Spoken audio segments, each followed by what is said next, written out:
اعوذ باللہ من الشیطان الرجیم بسم اللہ الرحمن الرحیم الحمد للہ رب العالمین الرحمن الرحیم والصلاة والسلام علی سید الانبیاء والمرسلین امام المتقین خاتم النبیین سیدنا و مولانا محمد وعلی آلہ و اصحابہ اجمعین۔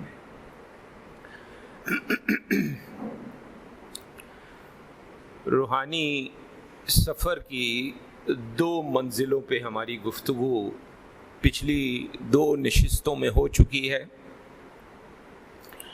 کہ سب سے پہلے انسان کو بیداری حاصل ہوتی ہے، اس بیداری کے نتیجے پہ انسان توبہ کرتا ہے، اور جب سچی توبہ کر لیتا ہے تو اس کو پھر تیسری منزل کا راستہ ملتا ہے، اور وہ ہے محاسبہ۔ قرآن مجید میں بھی اللہ تبارک و تعالیٰ نے فرمایا ہے کہ اے ایمان والو، اللہ سے ڈرو، اور ہر شخص کو چاہیے کہ وہ دیکھ لے کہ اس نے کل کے لیے کیا بھیجا ہے۔ یعنی آخرت میں جب ہم اٹھائے جائیں گے تو یہاں سے جو چیزیں وہاں جائیں گی وہ ہمارے پاس ہیں یا نہیں، اور اگر ہیں تو کتنی ہیں، کافی ہیں یا نہیں ہیں۔ تو اس کا مطلب یہ ہوا کہ جو محاسبہ ہے اس کا راستہ سچی توبہ اور توبہ کی پختگی سے شروع ہوتا ہے، اور ذہن میں رکھیں کہ چونکہ توبہ کی پختگی سے شروع ہوتا ہے تو اس کا مطلب یہ ہوا کہ یہ جو راستہ ہے یہ کوئی معمولی عہد نہیں ہے، یہ ایک انتہائی مضبوط ارادہ ہے۔ اس کے تین بنیادی ستون ہیں۔ سب سے پہلا ستون اللہ کی نعمتوں اور اپنی کوتاہیوں اور گناہوں کا موازنہ، اور یہ کام بھی تین صفات کے بغیر نہیں ہو سکتا۔ سب سے پہلے ہے نور حکمت، یہ وہ روشنی ہے جو دل کو حق اور ناحق کے درمیان، حق اور باطل کے درمیان فرق کرنے کی صلاحیت دیتی ہے۔ اگر کسی کے پاس یہ صلاحیت ہی نہ ہو تو یقینی طور پہ وہ اللہ کی نعمتوں اور اپنی کوتاہیوں کا موازنہ نہیں کر سکے گا۔ دوسری بات کہ ہمیشہ اپنے نفس پر شک کی نگاہ رکھنا۔ جو بھی شخص خود کو بے عیب سمجھتا ہے، جو بھی شخص خود کو سمجھتا ہے کہ میں کچھ ہوں، وہ یقیناً اس کا مطلب یہ ہے کہ اس کا نفس اس پر حاوی ہو چکا ہے اور وہ شیطان کے چنگل میں پھنس چکا ہے۔ اور نعمت اور فتنے میں فرق کرنا ہمیں آنا چاہیے۔ تیسری چیز، ایک ہی چیز کسی ایک شخص کے لیے نعمت ہو سکتی ہے، کسی دوسرے کے لیے فتنہ ہو سکتی ہے، کسی تیسرے کے لیے امتحان ہو سکتی ہے۔ ہر چیز کو پرکھنا ضروری ہے۔ دولت ہے، صحت ہے، اقتدار ہے، پیسہ ہے، یہ سب کچھ جو ہے وہ نعمت بھی ہو سکتا ہے، آزمائش بھی ہو سکتا ہے، فتنہ بھی ہو سکتا ہے۔ اس کی تاریخ میں دو مثالیں بڑی واضح ہمارے پاس موجود ہیں۔ حضرت سلیمان علیہ السلام، بے تحاشا دولت، ساری دنیا کے خزانے آپ کے قدموں پہ، یہ دولت آپ کے لیے نعمت ہے۔ لیکن قارون بھی ایک تھا جس کے پاس کہا جاتا ہے، واللہ عالم کہاں تک سچ ہے، کہ اتنی دولت تھی کہ 40 اونٹوں پر کنجیاں ہوتی تھی، چابیاں ہوتی تھی۔ یہ ایک بات مشہور ہے، کہاں تک سچ ہے یہ واللہ عالم، لیکن اتنی دولت اس کے پاس، لیکن اس کے لیے یہی دولت ہلاکت کا باعث بن گئی۔ تو سلیمان علیہ السلام کے لیے یہ نعمت ہو گئی، قارون کے لیے فتنہ ہو گئی۔ فرعون کو اقتدار ملا تو اس کے لیے یہ وبال ہے۔ ذوالقرنین، ان کو جب اقتدار ملا تو وہ انصاف کے راستے پر چلے۔ آپ وہی عظیم ہستی ہیں کہ جنہوں نے وہ دیوار بنائی جس نے یاجوج ماجوج کو آج تک روک رکھا ہے۔ تو ایک ہی چیز مختلف لوگوں کے لیے مختلف بات جو ہے وہ رکھ سکتی ہے۔ اس میں سمجھنا بہت ضروری ہے کہ ہم نعمت کو پہچاننے میں کوتاہی کرتے ہیں. ایک شخص ہے جو بالکل ٹھیک تھا اور اچانک اس کی آنکھیں چلی گئیں. اس سے پوچھیں آنکھیں کتنی بڑی نعمت ہے. ایک شخص تھا بالکل ٹھیک تھا، اچانک بہرا ہو گیا. اس سے پوچھے کان کتنی بڑی نعمت ہے. ایک شخص بات کرتا تھا، اچانک اس کی گویائی ختم ہو گئی، بولنا اس کے لیے ممکن نہیں رہا. اس سے پوچھیں کہ گویائی کتنی بڑی نعمت تھی. ہمیں چونکہ یہ چیزیں ایسے ہی مل گئی ہیں، ہم ان کو نعمت کے طور پہ دیکھتے ہی نہیں ہیں. ہمارے ہاتھ ہیں، ہمارے پاؤں ہیں، ہمارا جسم ہے، ہمارا کھانا پینا ہے، ہمارا چلنا پھرنا ہے، سیر و تفریح کرتے ہیں. ہم ان چیزوں کو نعمت کے طور پہ دیکھتے ہی نہیں ہیں. یہ ہم سمجھتے ہیں کہ جیسے یہ تو استغفر اللہ شاید ہمارا حق تھا. تو دوسرا ستون جو ہے وہ ہے کہ اللہ کے حق کو اور اپنے حق کو علیحدہ علیحدہ رکھا جائے. ہماری کوتاہیاں، ہمارے گناہ ہمارے خلاف حجت ہے. ہر خطا جو ہے وہ اصل میں ہماری کمزوری کی نشانی ہے. ہمارے لیے ضروری ہے کہ ہم اس کو تسلیم کریں. ہاں، اپنی کوتاہی کسی سے بیان کرنے سے شرعاً منع کیا جاتا ہے. یونیورسٹی میں کئی بار ایسا ہوا کہ کوئی بچہ میرے پاس آیا اور آ کے کہنے لگا سر ذرا دعا کر دیجئے، صبح کی نماز مجھ سے نہیں پڑھی جاتی. تو اس کو ہمیشہ میں نے یہی کہا کہ بیٹا اپنی کوتاہی بیان مت کرو. آپ استقامت کے لیے دعا کہہ دیتے، آپ کہتے کہ آپ دعا کریں گے میں فرائض و واجبات میں پختہ ہو جاؤں، اس میں کمزوری نہ رہے. لیکن جب آپ نے براہ راست کہہ دیا کہ میں صبح کی نماز میں اٹھ نہیں پاتا، تو آپ نے ایک بہت بڑا گناہ ہے جو فرض چھوٹ رہا ہے آپ سے، آپ نے اس کا اقرار مجھ سے کر لیا. اور اللہ نہ کرے روز قیامت یہ چیز آپ کے خلاف حجت بن سکتی ہے، آپ کے خلاف دلیل بن سکتی ہے. وہاں اگر اللہ کا حکم ہو مجھے کہ بتاؤ اس نے تمہیں کہا تھا یا نہیں کہا تھا کہ میں فجر نہیں پڑھتا، تو کیا جواب دوں گا؟ میں مجبور ہوں کہنے پہ کہ ہاں جی اس نے کہا تھا. یہ نہیں ہو سکتا کہ وہاں پہ میں جھوٹ بول سکوں. یہ جھوٹ بولنے والی بات صرف اس دنیا تک ہے. تو خطا کو پہچانیں ضرور اور اس کو تسلیم کریں، لیکن کسی انسان سے بیان نہ کریں. اپنے رب سے آپ راز و نیاز کریں، اسی سے بیان کریں کہ یا اللہ یہ مجھ سے کوتاہی ہو رہی ہے، تو تو جانتا ہے. میں تجھ سے توفیق مانگتا ہوں، میں تجھ سے اذن مانگتا ہوں، میں تجھ سے قوت مانگتا ہوں کہ مجھے یہ توفیق دے دے کہ یہ جو کوتاہی مجھ سے مسلسل سرزد ہو رہی ہے اس سے میری جان چھوٹ جائے، اور یہ جو فرض مجھ سے چھوٹ رہا ہے، یہ جو فرض ہے اس کو میں پورا کرنے لگوں. لیکن کسی انسان سے یہ بیان نہیں کرنا، اللہ کے علاوہ کسی سے اپنی کوتاہی بیان نہیں کرنی، لیکن اس کو پہچاننا ہے، اس کو تسلیم کرنا ہے. اس میں پختہ نہیں ہو جانا کہ نہیں جی کچھ نہیں ہوتا. پھر یہ بھی سمجھنا چاہیے کہ جو اطاعت ہوتی ہے وہ بھی اللہ کا احسان ہوتی ہے. اگر ہم کوئی نیکی کرتے ہیں تو اس میں گھمنڈ کس بات کا؟ وہ نیکی ہم نے اس لیے کی کہ اللہ کا ہم پر فضل ہوا اور ہم نے وہ نیکی کی. اللہ کا فضل ہوا، ہمیں وہ یہ توفیق ملی کہ ہم وہ نیکی کرتے. ہمارے بس میں اپنے کچھ نہیں تھا.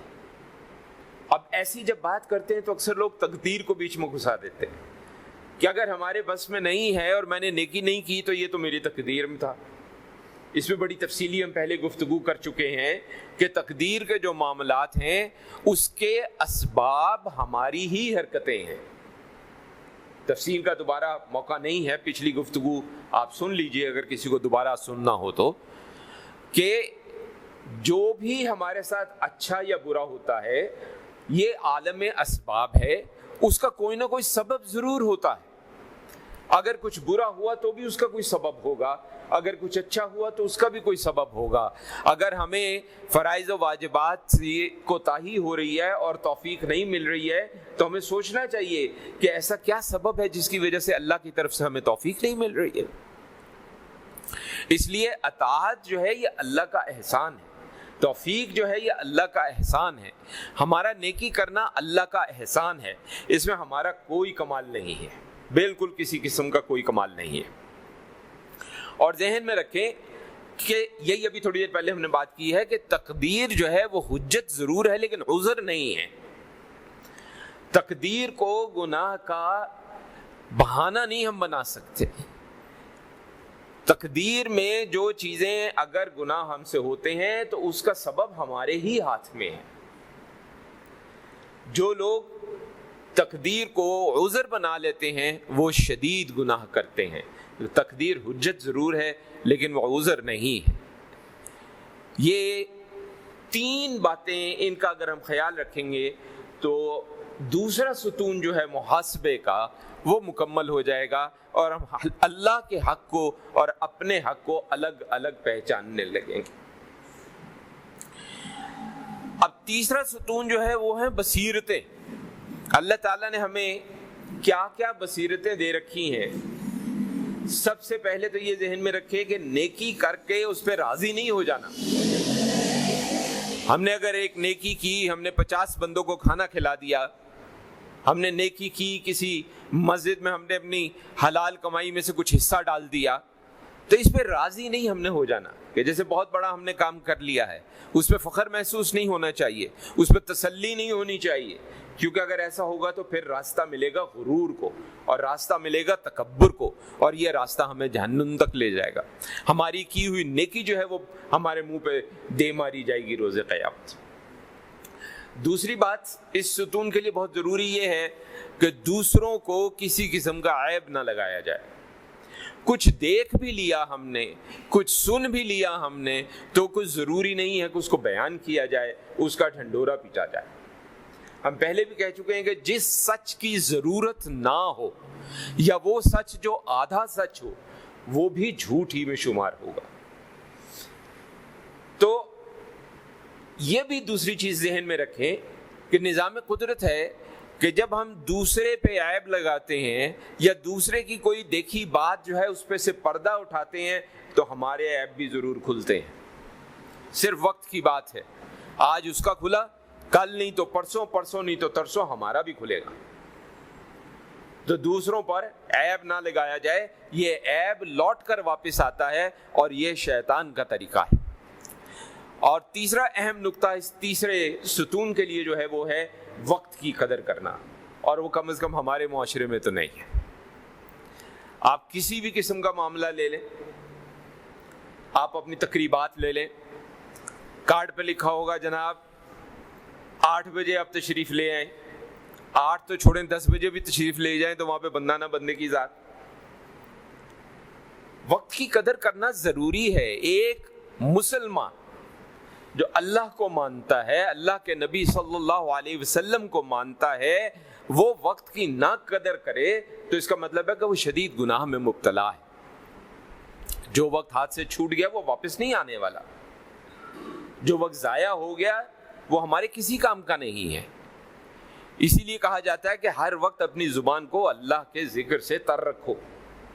اللہ کے ذکر سے ہم اپنی زبان کو اگر تر رکھیں گے تو اگر بیچ میں کوئی فارغ وقت ہوگا تو وہ بھی عبادت میں شمار ہو جائے گا۔ اور ہم کئی بار کہہ چکے ہیں کہ اس کے لیے کوئی خاص ذکر ضروری نہیں ہے، مگر حدیث مبارک میں چونکہ آیا ہے کہ افضل ذکر جو ہے وہ لا الہ الا اللہ ہے، تو کیا ہی اچھا ہے کہ ہم ہر وقت لا الہ الا اللہ پڑھتے رہیں۔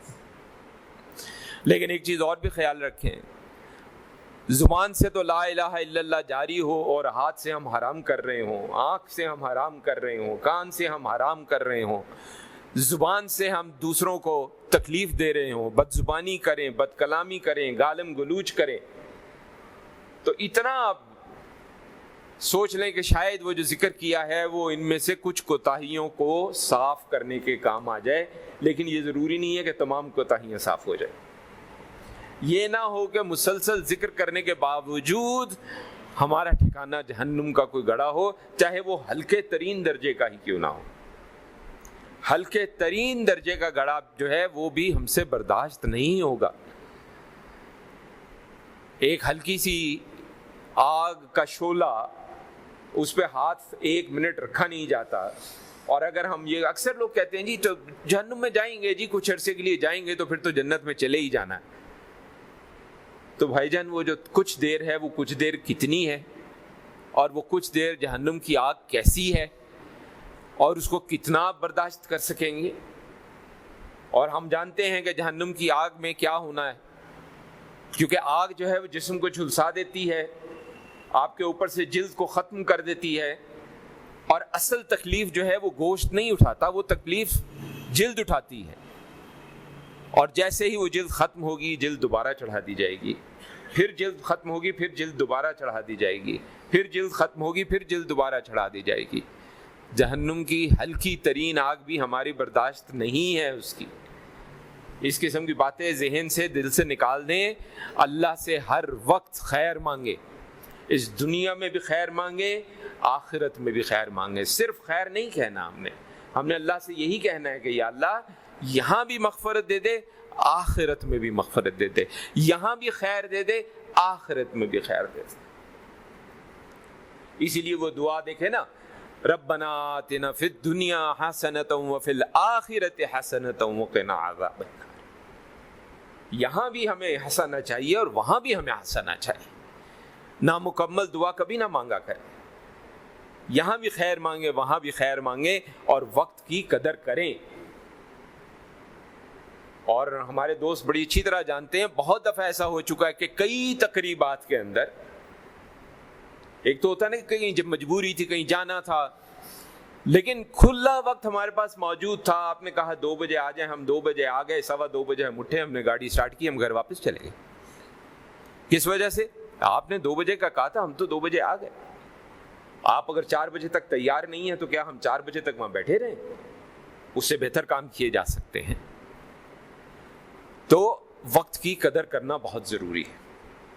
اب محاسبہ جب شروع ہو جاتا ہے تو اس میں یہ ہے، دیکھیں ہر معاملے میں یہ بڑا ضروری ہے کہ انسان جو ہے وہ عملی اقدامات کرے. اب اس میں عملی اقدامات کیا ہو سکتے ہیں؟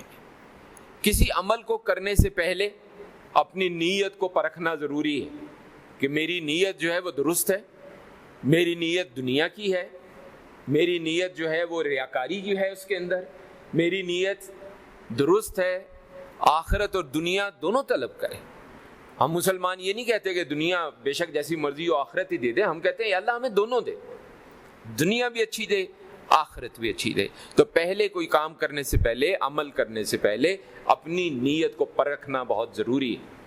پھر کام کے دوران اخلاص کو مضبوطی سے تھامے رکھنا ضروری ہے، کہیں اخلاص ہاتھ سے نہ چھوٹ جائے. اور پھر عمل کے بعد اس پر غور کریں کہ جو میں نے کام کیا اس میں کہیں مجھ سے کوئی کوتاہی تو نہیں ہو گئی.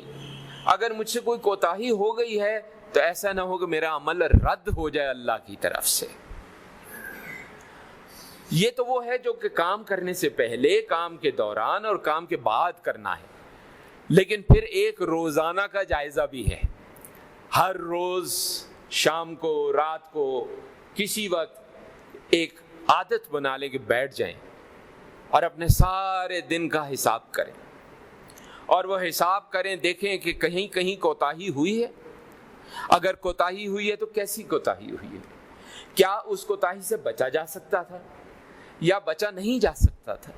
کیا اس میں کچھ بہتری لائی جا سکتی تھی یا بہتری نہیں لائی جا سکتی تھی؟ اگر بہتری لائی جا سکتی تھی تو آئندہ کے لیے پختہ ارادہ کر لیں اور اللہ سے التجا کریں کہ ہمیں اس ارادے میں پختگی عطا فرمائے اور اذن و توفیق بخشے کہ آئندہ جب ہم کام کریں گے تو اس میں ہم ایسی کوتاہی نہیں ہونے دیں گے. اور ہم مسلسل بار بار آپ کو ایک بات یاد کروا رہے ہیں کہ رات کو سونے سے پہلے توبہ کر کے سوئیں. اعلیٰ ترین بات تو یہ ہے کہ 2 نفل صلاۃ التوبہ روز پڑھ لیا کریں اور اس کے بعد دعا میں اللہ سے مغفرت مانگے.